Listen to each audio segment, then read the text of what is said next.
Saudara Presiden Ukraina Volodymyr Zelensky menerima kunjungan delegasi Majelis Tinggi Kongres Senat Amerika Serikat Mitchell McConnell pada Sabtu 14 Mei 2022. Zelensky menekankan bahwa kunjungan penting ini merupakan sinyal kuat dukungan dari Kongres Amerika Serikat dan rakyat Amerika. Dalam pertemuan tersebut, Zelensky menekankan sanksi terhadap Rusia, larangan impor minyak dari Rusia dan penangguhan hubungan perdagangan dengan Rusia. Zelensky menambahkan bahwa Senat Amerika Serikat akan menyetujui paket dana tambahan untuk mendukung Ukraina.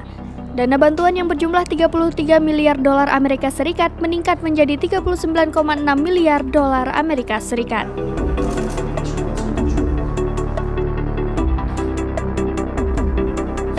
Nice to meet you.